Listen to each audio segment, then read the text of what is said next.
Okay, so I've just come back from the Canton Fair in China, day one of their many phases. And so our focus is very simple. Our platforms have a number of different online stores that we have been developing a lot of different concepts using AI in the past, whether it's been from a rural BNB perspective, or our platform Go Warriors Fans, or the real estate platform, and the Zim 365 travel, where you've seen us go around looking at Airbnbs and hotels, restaurants, and so on.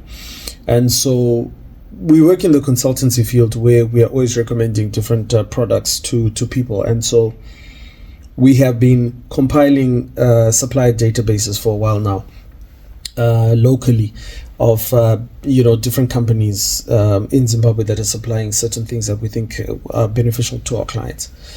We have realized that a lot of those products were being sourced from China anyway, and so we thought coming here to the Canton Fair would allow us to be able to see, touch, feel, speak to some suppliers, visit factories, and be able to establish contacts to be able to supply the store that the various stores that we're setting up. So day one today was pretty amazing. This is the only update I'm going to give you about the Canton Fair. I won't be doing any other updates. It's just to make you understand.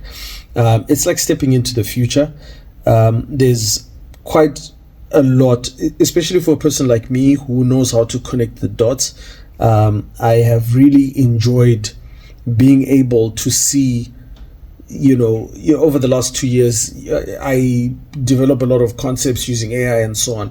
And so to be able to see the different suppliers who are able to do the things that I have been producing as conceptual art has been remarkable. It's felt very prophetic, very enjoyable to be able, because in my mind I know anything that I'm not a person who creates something out of scratch. Usually there's someone out there who's producing whatever it is that if I have an idea for something that would be appropriate for Zimbabwe or Africa, which is where our businesses are focused. And so today was really great in stepping into the future, whether it was looking at capsule houses, looking at components for furniture, looking at construction equipment, looking at tech in terms of security systems, kitchen, bedroom, bathroom. It was just such an incredible day today. And this is just the first day, and this is just like one hall. It's pretty insane. I mean, I've got a stack of huge business cards. Anyway, so just to explain what's going to happen.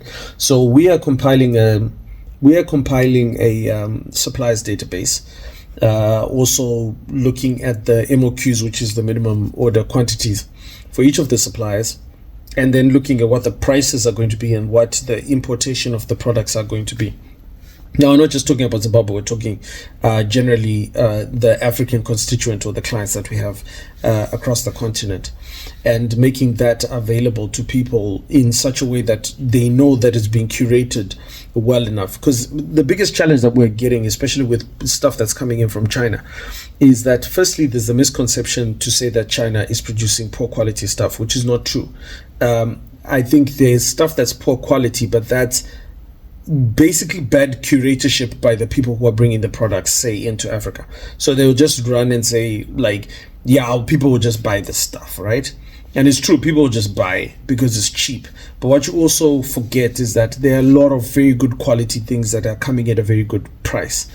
And also with the tariff wars that are going on at the moment, a lot of the big factories now in China have quite a lot of stocks that they are then looking for different distributors. So this has been a very good opportunity. It's almost like it was a good read on our part, because we were on the road when all of these tariff issues happened. So this really gave us a great idea of really setting up our import-export, especially for the various projects that we have. So from a rural BNB perspective, I can now quote how much it would cost for you to set up a rural B&B unit, right down to all of your plumbing and whatever it is, and know how much that would cost if we were bringing, because you can bring in an entire unit as a container, which would be our design of a hut and all of the components, plus all of the exteriors, the interiors, the furnitures, the plumbing,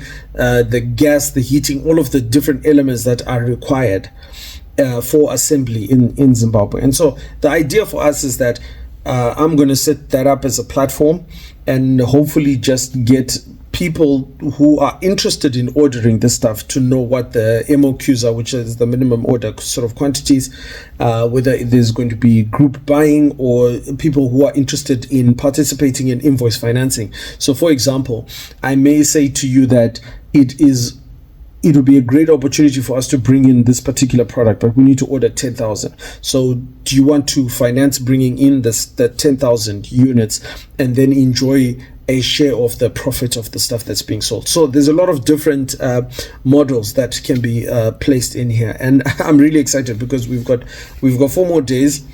And this is going to be very, we are very laser focused in what we're doing. So firstly, we were looking more at the stuff in terms of building a rural B&B. We are also going to be looking into the sports field, because remember, we are now setting up like platforms. So with duplicating the technologies that we put behind rural B&B, apply to the projects that we're doing in soccer, apply to the projects that we're doing in the real estate field, apply to the stuff that we're doing in the Zim 365 travel. So it's basically almost the same DNA of product, but being put into various different sectors. So these platforms are really going to benefit from these supplier databases. Anyway, this is Carl, and really enjoying this particular experience in China. I went into the future.